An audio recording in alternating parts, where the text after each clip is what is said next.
Pertarungan Pilpres 2024 semakin sengit. Masing-masing pasangan calon didukung oleh tokoh penting yang bahkan turun untuk berkampanye. Sebut saja Yusuf Kalla. Wakil Presiden 2 kali masa jabatan ini resmi mendukung Anies Muhaimin Iskandar di Pilpres 2024. Pilihan JK ini berbeda dengan partai asalnya, Golkar, yang mendukung Prabowo Gibran. Menurut JK, pasangan Anies Muhaimin dapat dipercaya. Dia juga bilang pemimpin harus tenang dan tidak boleh emosian. Ya, pemimpin harus tenang, harus mempunyai pikiran gagasan, jangan emosional. Karena persoalan bangsa ini banyak. Kalau tidak tenang mempunyai pikiran, harus mengambil keputusan yang baik. Tentu pemimpin itu jangan emosional. Sementara itu pasangan Prabowo Gibran didukung penuh oleh Presiden RI ke-6 Susilo Bambang Yudhoyono. SBY yang juga Ketua Majelis Tinggi Partai Demokrat bahkan menyebut rela turun gunung untuk berkampanye bersama. Dengan izin Allah, masa Pak Prabowo untuk memimpin kita semua adalah melalui Pilpres yang akan datang. For you, saya siap turun gunung. Tak hanya SBY, pasangan Prabowo Gibran juga didukung oleh Gubernur Jawa Timur, Khofifah Indar Parawansa.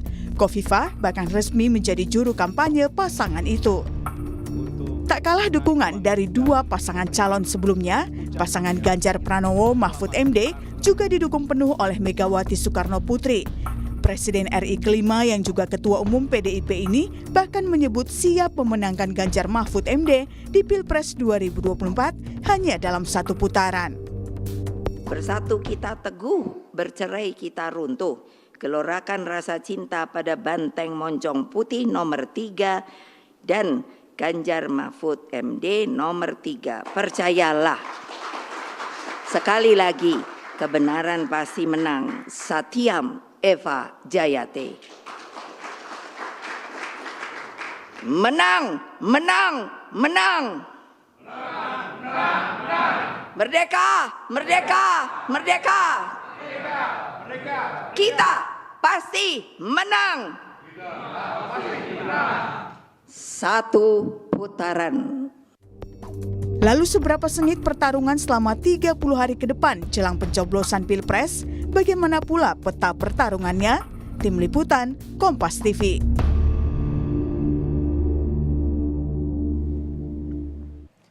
Pertarungan Pilpres 2024 semakin sengit. Masing-masing pasangan calon didukung oleh tokoh penting yang bahkan turun gunung katanya untuk berkampanye. Sebut saja Yusuf Kalla yang mendukung Anies Muhaimin. Lalu ada Susilo Bambang Yudhoyono yang mendukung Prabowo Gibran. Dan Megawati Soekarno Putri yang tentu saja mendukung Ganjar Mahfud. Lalu seperti apa peta pertarungan di sekitar 30 hari jelang pencoblosan? Kita akan bahas soal ini dengan sejumlah narasumber. Yang hadir di studio ada juru bicara tim pemenangan nasional Ganjar Mahfud, Ciko Hakim. Selamat pagi. Pagi. Lalu ada juga pakar komunikasi politik Universitas Islam Negeri Syarif Hidayatullah, Gun Herianto. Selamat pagi. Selamat pagi. Gun. Dan melalui sambungan virtual, sambungan Zoom ada juru bicara TPN Prabowo Gibran Wihadi Wianto dan koordinator KN. Dewan. Maksud saya TKN ya, tim kampanye nasional Indonesia ketukar-tukar nih. Tim kampanye nasional Prabowo Gibran Wihadi Wianto dan koordinator Dewan Pertimbangan Nasional Timnas Amin Anies Muhaimin Hermawi Taslim. Selamat pagi Bapak-bapak. Selamat pagi. Oke, saya ke Bung Ciko dulu. Kalau kemarin pesannya Bu Mega kan jelas nih ya, dimanapun lokasi perangnya harus siap gitu kira-kira. Nah ini kan kalau dilihat lawan politik juga kandidat lain punya orang-orang penting di balik itu. Anda melihat peta politiknya Mas Ganjar dan juga Pak Mahfud, melihat juga tokoh-tokoh penting di balik semua kandidat seperti apa saat ini? Satu hal ya, bahwa kami tetap tentunya semua partai politik, semua kandidat, baik itu kita bicara capres, cawapres maupun caleg misalnya, selalu kan mendekati elit, selalu ingin ada elit-elit dan tokoh-tokoh yang mendukung mereka di setiap daerah di tempat mereka berkampanye dan lain-lain, mencari suara dan lain-lain. Tapi pada prinsipnya yang nomor satu adalah tetap capres dan cawapresnya, karena yang ada di kertas suara kan mereka. Betul. Jadi tetap kami justru memang gencar untuk mendekati elit-elit, tetapi kembali lagi yang kami lebih gencar lakukan lagi adalah memperkenalkan capres dan cawapres kita sebagai sosok yang utuh ya, karakter, kepemimpinan maupun juga visi misi dan programnya, rekam jejaknya dan lain-lain. Itu yang menjadi yang utama bagi kami. Tetapi kita juga melihat memang yang baru-baru terjadi ini kan Bu Khofifah ada di Jawa Timur ya kan, Emil Dardak. Itu justru yang bikin rame. Itu yang bikin rame. Nah, tapi gini, kembali lagi, saya selalu mengatakan siapapun tokoh itu, siapapun, termasuk kita bicara soal juru bicara lah misalnya, orang-orang yang mengkampanyekan capres maupun cawapres, itu kan seharusnya sosok-sosok dan yang punya karakter yang dekat dengan capres dan cawapresnya gitu. Nah, kemarin saya berada di stasiun TV lain, saya berbicara soal Mbak Khofifah dan Mas Emil gitu. Ini kok cocoknya dukungnya Ganjar dan Mahfud. Kenapa gitu. alasannya gitu? Lain, karakternya lain. Karakternya gitu. lain. Orang-orang yang begitu dekat dengan rakyat, dengan program-program yang begitu menyentuh rakyat. Mereka juga luas, mereka juga punya background organisasi massa yang besar gitu ya, di Nahdlatul Ulama khususnya buat Bu Khofifah dan lain-lain, orang-orang yang bersih, yang berjuang semasa hidupnya untuk mencapai dalam posisi-posisi yang mereka capai gitu. Dan akhirnya kan mereka mengkampanyekan diri mereka, ayolah kalian kan percaya sama saya, pilih Prabowo Gibran. Gitu. Dalam kampanye-kampanye yang saya dengar selalu bicara soal Jokowi, soal Khofifah, soal Emil Dardak. Tidak pernah membicarakan soal Prabowo dan Gibran. Masalahnya masyarakat kan juga nggak bodoh, masyarakat ini tahu yang ada di kertas suara nanti, Prabowo dan Gibran. Saya kasih contoh yang ada di layar kaca sekarang aja. Pak Wihadi ini orangnya sangat wise ya kan, orangnya baik, cerdas dan lain-lain. Ini jauh dari sosok-sosok capres dan cawapresnya Pak Wihadi sendiri gitu.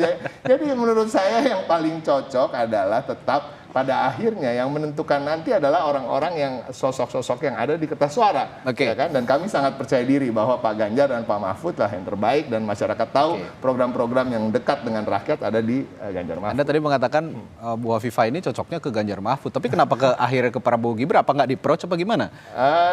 Siapa sih yang nggak mau ngelirik Bu Khofifah? Itu saya bilang, iya kan nggak ada lah, semua orang pasti ingin Bu Khofifah berada di sana. Tapi nanti soal itu biar nanti saya serahkan kepada paslon nomor urut 1 yang menjelaskan kenapa. Kenapa kok nomor 1? Nggak apa-apa, biarin aja. Biar ada.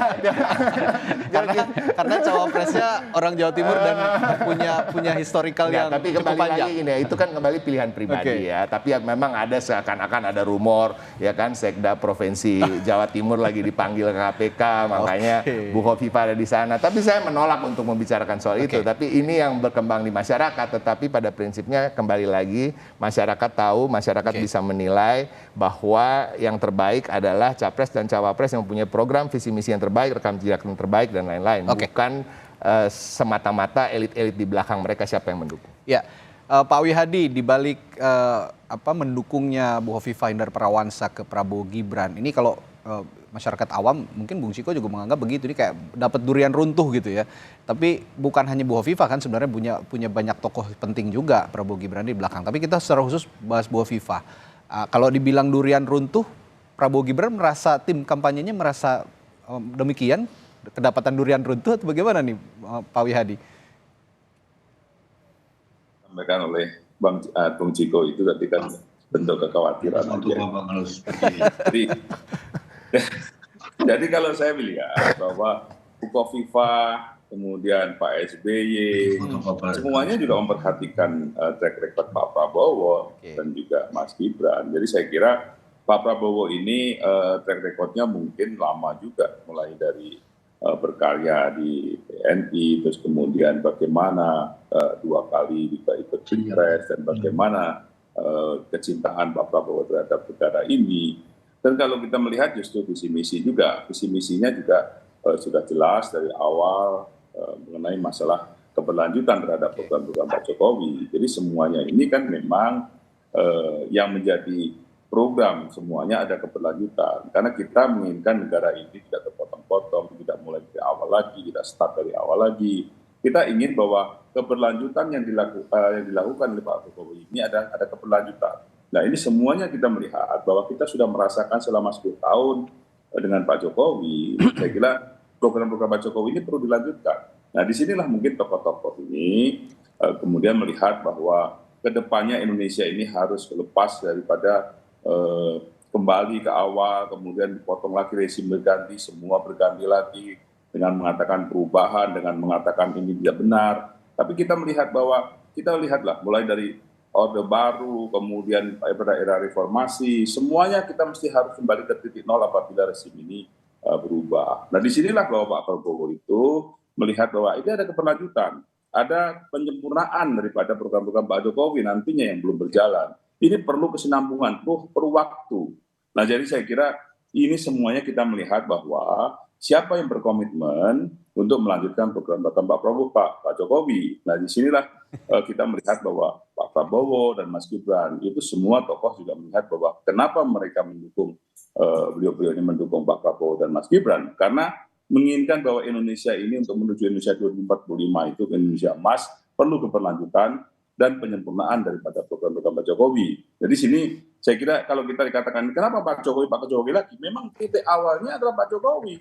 Karena memang program Pak Jokowi lah yang harus dilanjutkan. Bukan program siapa-siapa, karena 10 tahun ini yang sudah dirasakan bagaimana program-program Pak Jokowi ini untuk bisa berlanjutkan menuju Indonesia Emas 2045. Jadi ini semuanya tokoh ini sudah memandang bahwa mana yang mesti harus dipilih, rakyat juga melihat bahwa program mana yang memang dirasakan oleh masyarakat semuanya. Jadi disinilah kita lihat bahwa pilihan rakyat itu bisa disampaikan oleh tokoh-tokoh itu.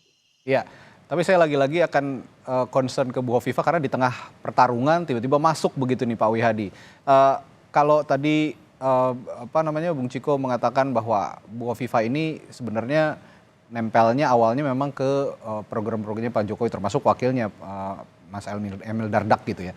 Tapi kita pengen tahu sih, meskipun kalau misalnya di politik itu sepertinya jaminan jadi kata-kata yang tidak pasti gitu ya. Kalau ada jaminan tertentu untuk Bu Hovifah bisa masuk Prabowo Gibran, saya juga agak nggak percaya kalau ada jaminan khusus. Tapi approach-nya gimana sih kok bisa dapat Bu Hovifah begitu Pak Wihadi sekarang? Jadi sebenarnya kalau kita bicara approach, tapi tentunya bahwa approach itu tentunya akan menyambung. Tapi kalau dengan Bu Hovifah dari awal memang kalau kita lihat dari pertama kali Pak Prabowo bertemu dengan Bu Hovifah itu sudah jauh sekali pada saat belum ada deklarasi. Ini sudah jauh bertemu, sudah ada satu, kalau istilahnya orang mau jadian itu kan sudah ada dulu pendekatan dan segala macam. Itu sudah dilakukan jauh-jauh hari oleh Pak Prabowo. Tapi kok nggak dari awal gitu loh Pak Wihadi, di tengah-tengah peperangan itu baru masuk gitu. Nah disinilah permasalahannya, bahwa bagaimanapun juga Bu Hovifah itu adalah seorang yang taat hukum, karena bagaimanapun juga Bu Hovifah itu statusnya masih sebagai kepala daerah. Diperpanjang loh kepala daerah statusnya, harusnya 31 Desember jadi 13 Februari. Betul, cuman kan ini permasalahannya Pak Bu Hovifah tetap melihat bahwa ya kalau dengan 13 Februari kan cuma dekat saja, jadi boleh dong untuk itu kan. Tapi kalau jauh-jauh ini kan sangat berpengaruh. Jadi saya kira Bu Hovifah sendiri melihat bahwa apa yang dilakukan oleh Pak Prabowo, Pak Jokowi, itu kan dari awal mereka Bu Hovifah sudah bicara. Tentunya kan tidak langsung begitu saja. Ini justru ada kedewasaan dalam menentukan sikapnya. Kenapa tidak terburu-buru? Nah inilah ditunjukkan oleh Bu Hovifah. Jadi Bu Hovifah juga tidak sembrono juga, ya kan? Jadi ini benar-benar dilihat siapa memang yang akan memberikan kebaikan kepada rakyat ini. Sehingga Bu Hovifah menentukannya di akhir daripada atau di tengah-tengah peperangan istilahnya sekarang ini, melihat bahwa ini adalah memang yang paling tepat memang mendukung Pak Prabowo dan Mas Gibran. Dan jadi ini saya kira sudah tidak langsung begitu saja, tapi ini udah lama gitu kan. Sudah lama. Ya, saya ke Pak Hermawi. Pak Hermawi, tadi Bung Ciko juga sempat nyinggung ada apa nih sebenarnya kalau ngomong Bu Hovifah sama nomor 1 nih, saya juga penasaran nih jadinya. Ada Pak sebenarnya ketika Gus Muhaimin juga mengatakan bahwa sepertinya agak sentimental begitu menjawabnya bahwa nggak akan berpengaruh lah dengan adanya Hovifah di Jawa Timur, juga saya punya basis yang kuat begitu dan Anies Muhaimin akan tetap bisa menguasai Jawa Timur dengan percaya dirinya gitu ya, Gus Muhaimin mengatakan itu. Nah, sejarah historikal yang panjang antara PKB, Gus Muhaimin dan Hovifah ini apakah juga diperhitungkan dalam pertarungan Pilpres, Pak Hermawi? Iya, yang pertama saya coba tidak berbicara tentang personal karena pemilihan umum ini tidak ditentukan oleh person-person. Kita semua saling mengenal orang-orang yang sekarang ada di belakang 01, 02, dan 03. Masing-masing punya reputasi sendiri. Saya juga mengenal Kofifa sejak tahun 1993, sama-sama studi di UI. Tapi bukan itu poinnya. Oke. Seperti yang barusan kita dengar dari Pak Wihadi, sebenarnya yang capres ini siapa? Pak Jokowi atau Pak Prabowo? Karena tadi Pak Wihadi juga lebih banyak berbicara tentang Pak Jokowi daripada Pak Prabowo. Itu poin yang pertama. Yang kedua, kalau kita lihat tren, ini kan 01 terus menaik ini. Dari survei ke survei, walaupun banyak survei sekarang yang diragukan kredibilitasnya, yang diragukan reputasinya, tetapi kami juga secara internal punya survei sendiri, memang lebih kurang seperti itu. Nah, masing-masing paslon tentu ingin memenangkan pertarungan ini dengan menampilkan tokoh-tokoh besar. Pak JK 2 hari yang lalu di Jawa Timur itu konsolidasi khususnya di kalangan Nahdlatul Ulama, jangan lupa karena beliau juga lama jadi Mustasar NU. Jadi semua ini punya rekam jejak yang baik, ya. Tadi semua sudah dijelaskan, dan bagi kami ini biasa saja. Oleh karena itu tidak usah kita coba mengurangi bicara tentang hal-hal yang sifatnya personal. Pilpres ini jauh lebih besar daripada orang per orang, ya. Kofifa atau siapapun bagi kita itu biasa saja. Yang dikatakan oleh Pak Muhaimin berbicara sebagai orang Jawa Timur, yang dia lahir dan besar juga di sana, jadi dia juga mengerti. Dia juga cucu cicit pendiri NU, jadi masing-masing punya reputasi. Nah, bagi kami itu biasa saja. Yang penting kita lalui semua tahapan ini untuk menjadikan pemilu 2024 ini sebagai pemilu yang paling bermartabat, terhormat, terhindar dari kecurangan. Jujur dan adil itu tidak di atas kertas. Jujur dan adil itu harus nyata. Ini momentum kita untuk memberi pelajaran yang berharga buat masyarakat. Rakyat pintar, mereka cerdas melakukan perlawanan dengan cara-caranya sendiri. Yang paling penting buat kita bertiga ini adalah pemilu ini harus menjadi pemilu yang terbaik.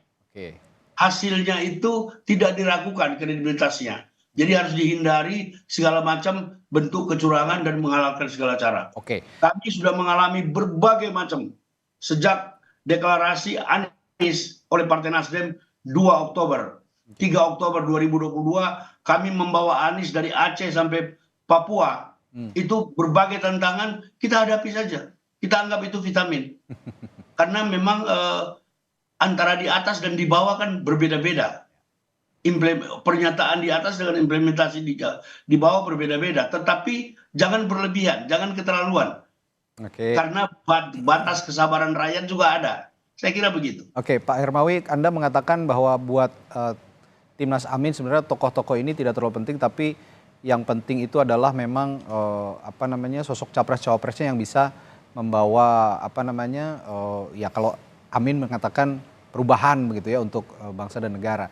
Tapi begini Pak Hermawi, masalahnya masyarakat kita juga masih melihat sosok begitu kadang-kadang. Ini penting juga bahwa misalnya benar masyarakat kita masih melihat sosok tapi gitu, yang ada. Termasuk Pak Yusuf Kalla kemarin kan juga masyarakat begitu Pak Yusuf Kalla datang ke Jawa Timur. Jangan lupa makin lama dari pemilu rakyat semakin cerdas. Sosok penting, tetapi visi misi kesatuan pandang sebagai Indonesia yang utuh itu jauh lebih penting. Apa artinya menang pemilu dengan segala kecurangan misalnya? Apa artinya menang pemilu kalau rakyat akhirnya berkelahi di bawah? Kita masih ingat 5 tahun yang lalu bagaimana ada paslon yang mengkapitalisasikan agama yang sampai sekarang efeknya kita masih rasakan. Baik, saya ke Kang Gun-Gun. Kang, kalau kata Pak Hermawi sosok juga tidak terlalu penting, tapi ya punya peran juga yang sangat baik begitu untuk mengedukasi masyarakat, termasuk juga untuk menarik minat masyarakat memilih salah satu kandidat begitu. Nah, kira-kira dari dibalik sosok-sosok ini, saya lihat kalau Pak Ganjar Mahfud kan sudah barang tentu ya Bu Mega berada di balik itu yang paling besar. Lalu juga Anies Muhaimin, sosok besarnya adalah Pak Yusuf Kalla. Nah, sosoknya Prabowo Gibran ini kemarin juga sempat dikait-kaitkan dengan Pak Jokowi. Dan tadi Pak Hermawi juga menyinggung bahwa ini capresnya siapa sih, Pak Jokowi atau Prabowo gitu ya, karena sangat lekat sekali mengait-ngaitkan dengan Pak Jokowi. Kalau Anda melihat memang Mungkin begini, pertarungannya, saya sedikit sini. ya sebentar, Jadi, sebentar saya kasih kesempatan dulu ya. Pak. Saya kesempatan dulu ke Pak Kang Gun. Ya. Nah, sosok-sosok ini Anda melihat Kang Gun, bagaimana bisa meyakinkan masyarakat juga untuk memilih kandidat di Pilpres nanti? Iya, ini kan namanya strategi kekuatan rujukan atau reference power ya dalam persuasi terutama di basis teritorial. Ini lumrah salah satu instrumen dalam konteks pertarungan berbasis suara. Berbasis suara. Ya, kenapa? Karena kekuatan rujukan itu biasanya akan mengamplifikasi, akan meresonansikan atau menggaungkan bahkan menyolidkan suara terutama di basis-basis tertentu. Contoh misalnya Jawa itu kunci, karena 115 juta pemilih dari 204 juta itu ada di Jawa. Ya. Jawa Barat contoh misalnya 35,8 juta. Jawa Timur di mana tadi perbincangan tentang Hopipah itu menjadi sangat menentukan kenapa ada 31 juta pemilih di situ. Kemudian kalau kita bicara Jawa Tengah ya itu 28 juta. Nah belum lagi misalnya Banten 8,8 juta, Jakarta 8,2 juta. DIY 2,8 juta. Total berarti di Pulau Jawa ada 115 juta dari 204,8 juta pemilih. Setengah lebih pemilih ada di. Nah, makanya kemudian Jawa jadi kunci. Karena memenangi Jawa, karena Indonesia menganut sistem kumulatif, ya berbeda dengan Amerika yang electoral college system, maka kumulasi suara yang ada di Jawa ini akan menyumbang suara tebal pada siapapun capres-cawapres. Sehingga kalau kita lihat pergerakan di paruh terakhir masa kampanye itu adalah mengoptimalisasi jangkar partai dan mengoptimalisasi jangkar reference power yang menguasai daerah, sebut aja kepala daerah. Hopipah adalah kepala daerah di salah satu battleground Jawa Timur dengan 31 juta pemilih, sehingga kemudian pasti ya seperti Kang Emil misalnya di Jawa Barat dipersuasi untuk menggarap Jawa Barat secara optimal. Bu Hovifah, Emil Dardak itu jangkar daerah. Sementara jangkar partai seperti Pak SBY dan tentu juga tokoh-tokoh partai lain yang mungkin sebagian kemarin juga secara expose itu diperlihatkan oleh Pak Jokowi bertemu dengan beberapa partai, ya kan? Nah ini konteksnya adalah menurut saya berupaya untuk menjaga basis suara di daerah-daerah terutama battleground utama. Jadi di battleground utama. Nah tapi kalau secara umum begitu, tadi juga kita lihat ada Pak Yusuf Kalla yang notabene bukan orang Jawa sebenarnya gitu kan. Dia orang Sulawesi tapi mendekat ke Anies Muhaimin dan masuk di wilayah Jawa Timur. Apa yang pesan yang Anda lihat dari seorang Yusuf Kalla yang mendampingi Gus Muhaimin di Jawa Timur? Pertama Pak Yusuf Kalla itu kan lama dalam konteks menjadi tokoh ya, dan sampai hari ini menurut saya masih menjadi tokoh yang kemudian menjadi rujukan juga gitu ya. Sehingga kemudian selain wilayah timur tentu ya, di mana Pak JK berasal dan selalu kemudian jadi pertimbangan kekuatan rujukan itu salah satu itu wilayah timur kan. Itu juga posisinya sebagai tokoh nasional dan karena sudah eksplisit ya untuk kemudian berada dalam konteks ya mendukung pasangan nomor 1, maka kemudian itu kan betul-betul dioptimalkan di paruh terakhir kampanye untuk kemudian menjadi semacam penguat. Ya namanya persuasi kan, persuasi itu ya masyarakat kita masih masyarakat sebagian diantaranya patron klaim ya.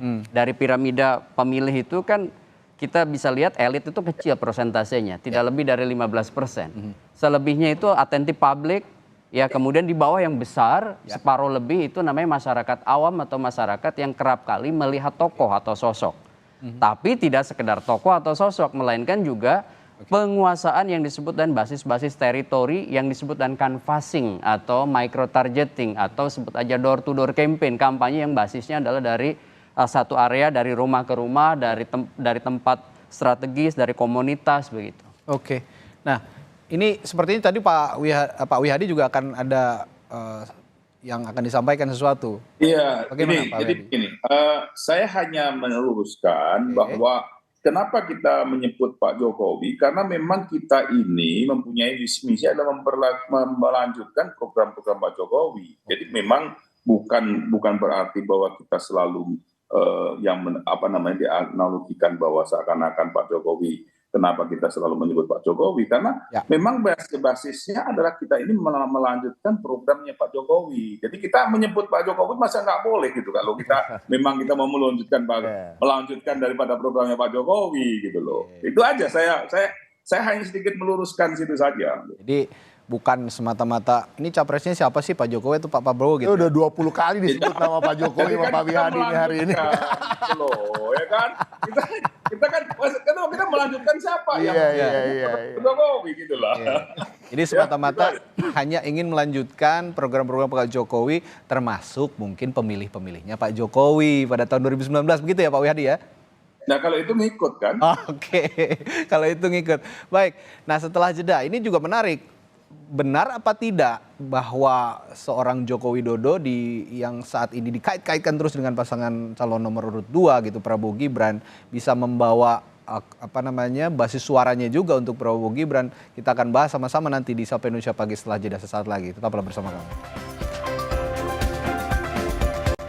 Menarik kita bahas ketika kita membahas soal Presiden Joko Widodo yang terus dikait-kaitkan dengan pasangan calon presiden dan calon wakil presiden nomor 2 Prabowo Subianto, Gibran Raka Buming Raka. Tadi Pak Wihadi mengatakan bahwa kenapa Jokowi disebut terus ya karena Prabowo Gibran ingin melanjutkan program-programnya. Saya tegaskan lagi dan termasuk simpatisannya dan juga pengikutnya Pak Jokowi bisa suaranya diharapkan masuk juga ke Prabowo Gibran. Nah kalau saya tanya ke Bung Ciko, benar begitu menurut pandangan Anda?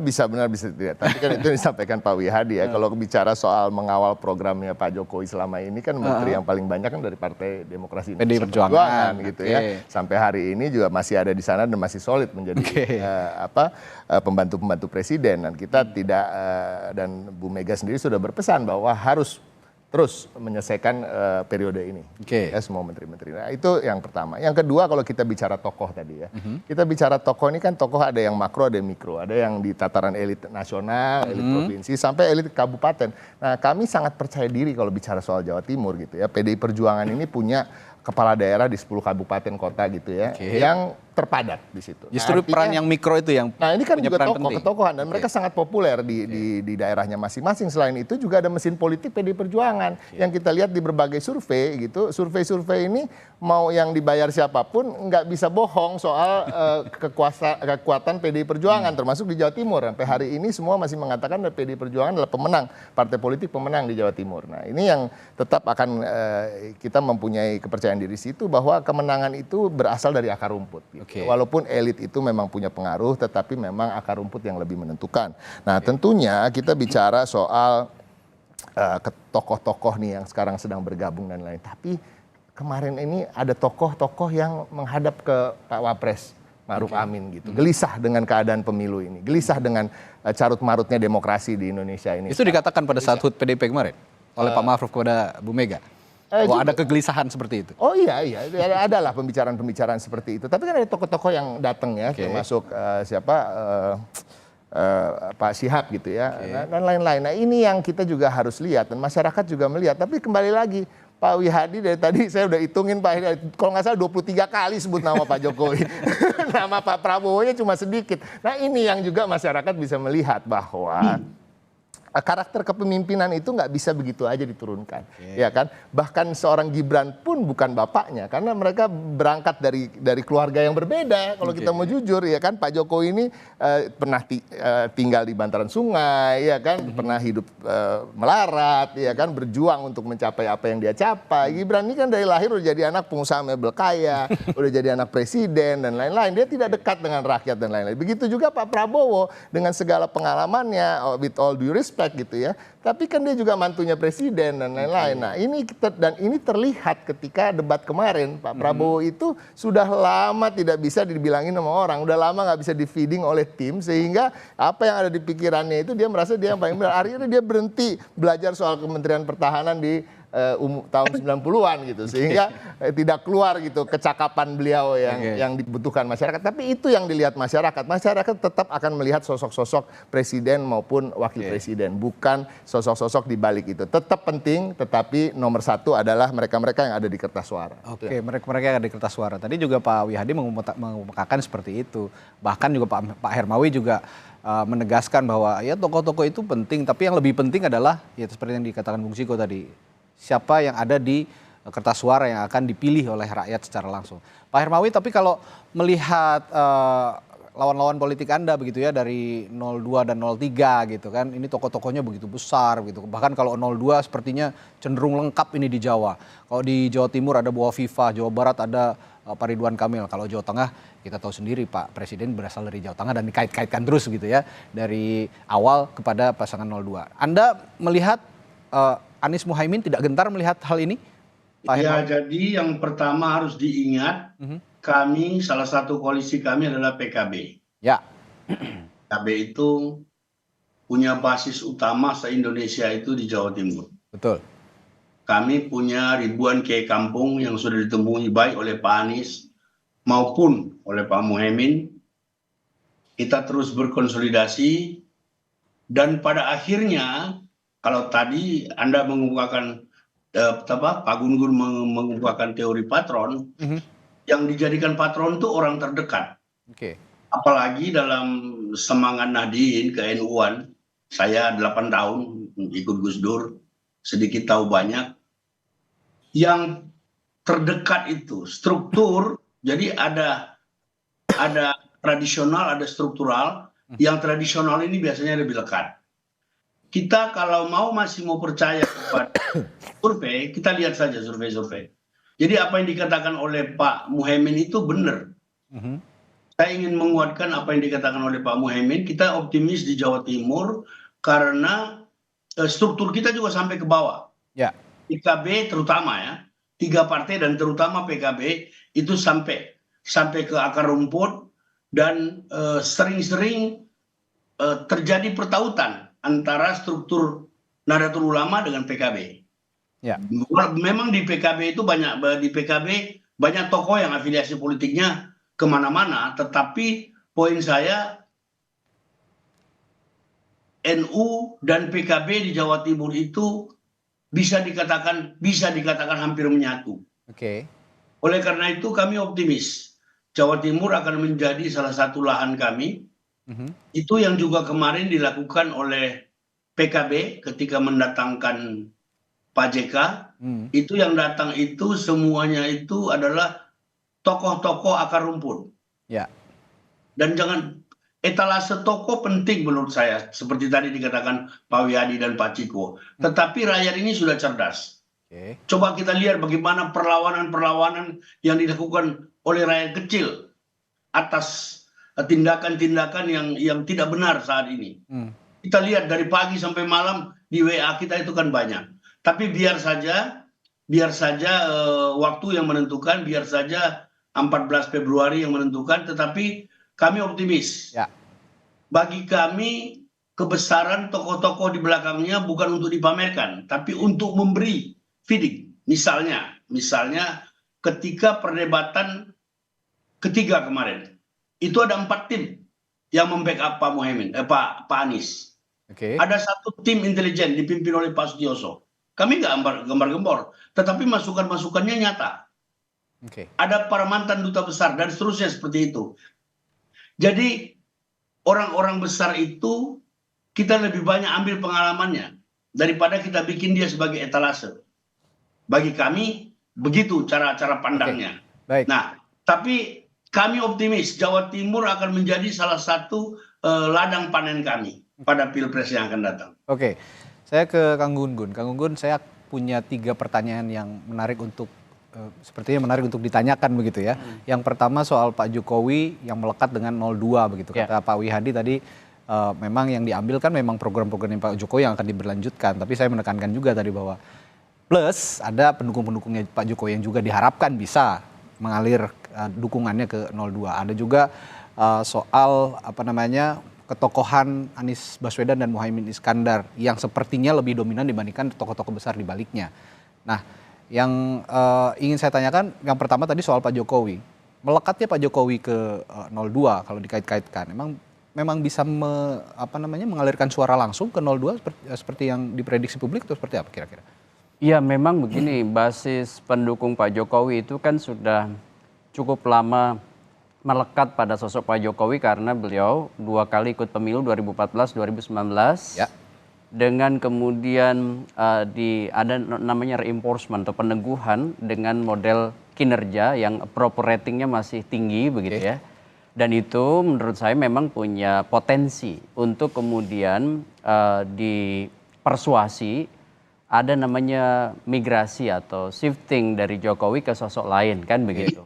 Makanya dari awal kan Pak Jokowi saya lihat meskipun tidak eksplisit namanya CPM, Communication of Privacy Management. Beliau kan tidak mengeksplisitkan tapi gesturnya, kemudian lokasi, kemudian juga berbagai simbol-simbol komunikasi kan mengarah memang ke 02 gitu kira.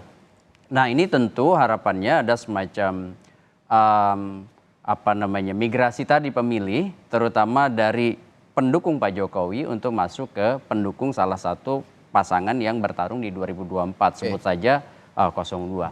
Nah, masalahnya adalah kan juga irisan pendukung Pak Jokowi sebagian diantaranya juga adalah PDI Perjuangan gitu. Dan sebagian juga sebenarnya bukan pendukung partai, artinya bukan orang yang party ID pada partai kuat, dan juga mungkin sebagian diantaranya sebenarnya betul-betul tidak berpartai tapi mendukung Pak Jokowi di 2019-2014 dan itu masih bisa dipersuasi oleh kedua pasangan lain. Kenapa? Karena kan juga ada yang kecewa gitu ya terhadap misalnya terutama Pak Jokowi di fase-fase akhir. Dan itu menurut saya menjadi jawaban kenapa undecided voters kemarin itu tinggi. Betul. Ya. Dan tingginya undecided voters itu salah satunya menurut saya karena juga sebagian di antara pemilih Pak Jokowi yang awalnya kemudian di 2014 gitu ya, atau 2019 itu sangat yakin, itu mulai kan goyah. Kan dan masih belum menentukan pilihan atau juga kelompok yang sebenarnya sudah punya preferensi tapi masih bimbang di antara sosok-sosok yang ada itu sehingga kemudian begini. Satu yang kemudian menentukan menurut saya adalah kepiawaian baik itu capres-cawapres maupun tim ses untuk memastikan cara persuasi paling pas dengan segmen-segmen tertentu yang kemudian itu akan menyulitkan basis suara terutama menurut saya ini pergerakannya memastikan adanya putaran kedua dari terutama pasangan 01 dan pasangan 03. Kalau misalnya tidak, maka bisa saja itu kemudian narasi satu putaran itu mewujud. Tetapi dalam hitungan saya, dari beragam simulasi, itu sudah sangat sulit untuk mencapai probabilitas perolehan suara langsung menang satu putaran. Gitu. Oke, nah tadi juga saya sempat menyinggung soal sosok Anies Muhaimin, terutama Anies Baswedan sepertinya yang mencitrakan diri lebih tinggi begitu daripada tokoh-tokoh yang ada di baliknya, termasuk Pak Yusuf Kalla dan Pak Surya Paloh di belakang Anies Muhaimin ada di situ juga. Termasuk saya ingin juga menanyakan tokoh Nahdlatul Ulama yang ada di Indonesia, terutama di Pulau Jawa. Ini kan tadi juga Bu Hovifah itu Nahdlatul Ulama, Muhaimin Iskandar juga lekat dengan Nahdlatul Ulama dan lain-lain begitu. Siapa sebenarnya yang paling punya pengaruh kuat tokoh Nahdlatul Ulama ini untuk masing-masing kandidat? Termasuk tadi saya tanyakan soal citra Anies Baswedan yang lebih lebih tinggi sepertinya dibandingkan tokoh-tokoh di baliknya, Mas Gun. Kalau ditanya tokoh menurut saya sekarang fragmented ya.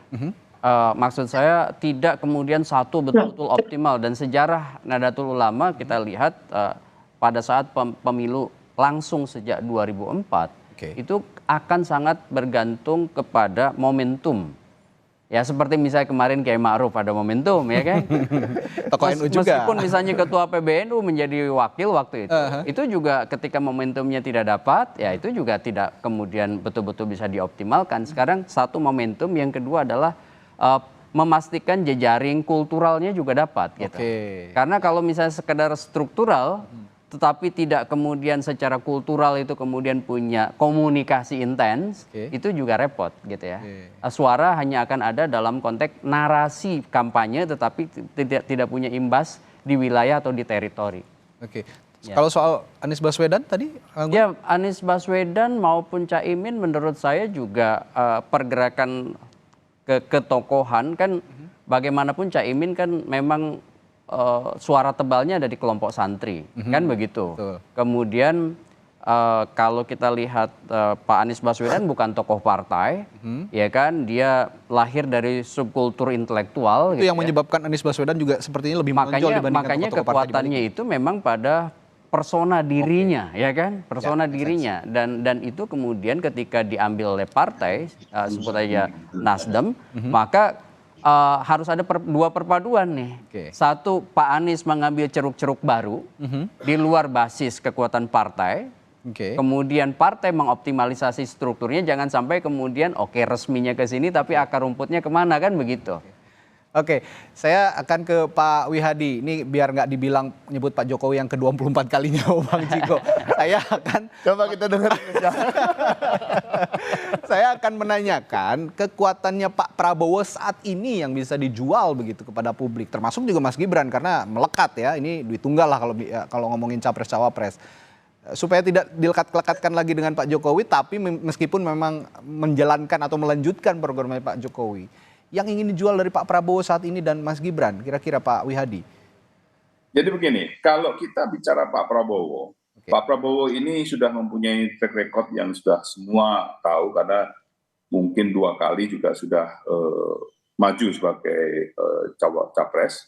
Dan saya kira program-program yang ada pada saat ini, Pak Prabowo juga sudah mempunyai visi misi yang jelas dari awal, dan juga Pak Prabowo ini sebagai Menteri Pertahanan yang sebenarnya kalau kita melihat dari debat kemarin, ya kan, itu adalah beberapa pertanyaan-pertanyaan yang sebenarnya tidak bisa berkembang karena memang itu tidak bisa disampaikan dengan waktu yang sesingkat itu oleh Pak Prabowo. Jadi saya kira Pak Prabowo sebagai menteri terbaik pada saat ini juga kan dari kita lihat beberapa rekod. Jadi kalau kita melihat ini, ketulusan Pak Prabowo itu sudah ditunjukkan bahwa Pak Prabowo ini adalah memang merupakan satu tokoh yang memimpin negara ini untuk keberlanjutan, kata-kata keberlanjutan, keberanian untuk melakukan ini. Karena program yang salah satunya yang menjadi program Pak Prabowo adalah masalah hilirisasi. Kalau kita bicara hilirisasi, Pak Prabowo itu jauh sebelumnya sudah membuat satu buku Paradok Indonesia. Di situ sebelum ada pada saat pemerintahan sekarang ini mengatakan hilirisasi, Pak Prabowo sudah memberikan pemikiran-pemikiran tentang bagaimana terjadinya hilirisasi dan bagaimana yang namanya sumber-sumber daya Indonesia ini jangan sampai keluar begitu saja, tetapi dimanfaatkan untuk masyarakat, untuk rakyat Indonesia. Jadi Pak Prabowo mempunyai visi ke depan bahwa Indonesia ini harus kuat, harus yang namanya mempunyai kemampuan sendiri karena kita ini adalah negara kaya dikatakan oleh Pak Prabowo. Dan ini selalu digaungkan dari awal, dari pencalonan Pak Prabowo yang pertama kali ya, kalau mungkin kita tahu Pak Prabowo mengatakan ada kebocoran, ada bagaimana negara ini jangan sampai menjual begitu saja hasil-hasil daripada resources di Indonesia ini begitu saja keluar, tetapi tidak bisa dimanfaatkan untuk seluruh rakyat Indonesia. Dan inilah adalah merupakan sesuatu concern Pak Prabowo mengenai masalah hilirisasi. Dan inilah yang kita lihat bahwa ke depannya kita sudah merasakan pada saat pemerintahan sekarang ini bahwa dengan hilirisasi itu ada kenaikan pada PDB, dan ini nantinya akan terus dilanjutkan Pak Prabowo untuk kepentingan bangsa dan negara ini. Ya, kalau saya lihat berarti narasinya begini ya, kira-kira 2019 konsisten tetap dibawa oleh Pak Prabowo di 2024 ditambah tadi narasi-narasi baru yang merepresentasikan bahwa Prabowo Gibran ini melanjutkan program Pak Jokowi dengan soal hilirisasi dan lain-lain. Bang Ciko, kalau ingin mencitrakan Pak Ganjar dan Pak Mahfud begitu di luar tokoh-tokoh di belakang yang hebat juga gitu, yang ingin dijual dari Pak Ganjar ya kan seorang sosok muda begitu, Pak Mahfud yang punya track record luar biasa, yudikatif, eksekutif, dan legislatif. Selain itu ada lagi? Tapi saya ingin menimpali dulu apa yang dikatakan Pak Wihadi tadi soal hilirisasi. Saya rasa no person in the right mind, no candidate in the right mind akan menolak hilirisasi. Ini satu-satunya program yang disebut ini yang juga saya yakin disetujui oleh Anies Baswedan gitu. Semuanya pasti ingin sumber daya kita tidak dijual mentah-mentah langsung, pasti ingin diolah karena ada penyerapan tenaga kerja di situ dan lain-lain. Nah ini justru menurut saya yang sama dari 3 paslon tadi. Tapi coba dilihat dulu. Tidak ada satupun yang mengatakan ingin menjual bahan mentah ke luar negeri. Nah itu satu. Yang kedua kita harus jawab dulu. Saya katakan gini, bahwa yang namanya hilirisasi. Kita aja Pak Wihadi gimana? ya hilirisasi yang sekarang ini, kalau kita baca buku Pak Prabowo Paradoks Indonesia itu sudah menyantumkan mengenai masalah hilirisasi itu ada dalam Paradoks Indonesia. Jadi saya kira permasalahan hilirisasi itu Pak Prabowo sudah dari awal. Saya rasa hilirisasi itu udah ada sejak Pak Soekarno menjadi Presiden Republik Indonesia. Itu selalu menjadi cita-cita bangsa. Itu sesuatu hal yang umum saya rasa. Nggak ada kandidat yang akan berani mengatakan kita menolak hilirisasi. Nggak ada itu. Itu sesuatu hal yang umum. Ada juga yang sudah keluar mengatakan bahwa kalau menang hilirisasi akan akan di stop dan segala macam. Saya rasa nggak akan ada yang berani. Hilirisasinya plus katanya. Siapa yang menyatakan kalau menang akan menghentikan hilirisasi? Ini kita bicara Pak Hermawi juga punya perspektif seperti soal hilirisasi. Silakan Pak. Ditanya. Ya Pak Hermawi silakan punya perspektif sebelum saya tanya yang lain ini. Benar kata Ciko tadi. Sekarang pertanyaan saya kepada Pak Wihadi, yang ingin diteruskan oleh Pak Prabowo itu pikiran orisinalnya yang ada dalam buku Paradoks itu, atau melanjutkan Pak Jokowi. Ini kan sudah dari awal dikatakan mau melanjutkan Pak Jokowi. Kita ini 10 tahun loh pendukung. Kita ikut bertanggung jawab terhadap apa yang ada sekarang. Nasdem. Dan sampai sekarang kita komit. Kita diperlakukan seperti apapun, kita tetap komit karena kita sudah janji sama rakyat. Jadi justru saya sama Pak Hermawi yang loyal ya, pendukung Pak Jokowi ya. Saya kembali ke pertanyaan tadi Bung Ciko, yang ingin dicitrakan dari Ganjar Mahfud selain yang sudah saya utarakan tadi. Kira-kira apa saja? Kita ingin mencitrakan apapun yang dekat dengan sosok yang sesungguhnya. Kita tidak mau mencitrakan hal-hal yang jauh dari sosok sesungguhnya. Jadi yang dikatakan Pak Ganjar adalah orang yang gesit, cekatan, lahir dari rakyat, berjuang dari bawah, ya kan? Pak Mahfud pun begitu ya. Dan Pak Mahfud sebagai pejuang keadilan yang paling notable selama era reformasi di Indonesia. Jadi kita bisa bilang dia tokoh hukum yang paling bisa diingat oleh masyarakat selama era reformasi. Pernah menjabat berbagai jabatan di tingkat pusat. Sementara Pak Ganjar sendiri pernah 2 kali menjadi gubernur Jawa Tengah dan berhasil mengurangi angka kemiskinan di Jawa Tengah, bahkan pengurangan itu tertinggi dibanding provinsi-provinsi lain. Jadi ada prestasi-prestasi yang terukur dan jelas. Kalau kita bicara soal Pak Prabowo tadi ya, mohon maaf nih, kalau kita bicara prestasi, bicara pengalaman, yes ada pengalaman. Tapi apakah Menteri terbaik loh kata Pak? Yes ada pengalaman, tapi apakah semua pengalaman berbuah prestasi itu patut dipertanyakan. Kita bicara soal Kementerian Pertahanan kalau dibilang menteri terbaik. Tunggu, menteri terbaik, tapi Pak Prabowo itu selain tidak menyampaikan apa-apa pada debat, tapi ketika dia menyampaikan sesuatu justru excuse ada COVID, ada tidak turunnya anggaran dari Bu Sri Mulyani. Artinya kan dia mengakui ada underperformance di Kementerian Pertahanan. Kalau tidak mengakui ada underperformance, dia tidak mungkin menyalahkan COVID dan Bu Sri Mulyani. Nah itu yang harus diingat, masyarakat pun melihat itu semua. Nah jadi, tetapi adalah situasi pada saat itu. Kalau kita COVID masalah enggak? COVID masalah enggak pada saat itu? Jangan kita menyalahkan. Tapi kalau kita bicara COVID masalah enggak? Tapi di luar COVID dan di luar COVID dan perdebatannya sebenarnya tidak ada pencapaian yang dia sampaikan. Itu yang jadi masalah. Perdebatannya Bapak-Bapak. Pencapaian itu disampaikan oleh dia kan gampang membandingkan dirinya dengan Menhan sebelumnya misalnya. Bapak sebenarnya cara mengukur perdebatan seseorang. Pak Wihadi. Ya, sebenarnya perdebatan ini harusnya finish di ring tinju kemarin. Jadi jangan dibawa di luar ring tinju begitu. Ini sudah di luar ring tinju.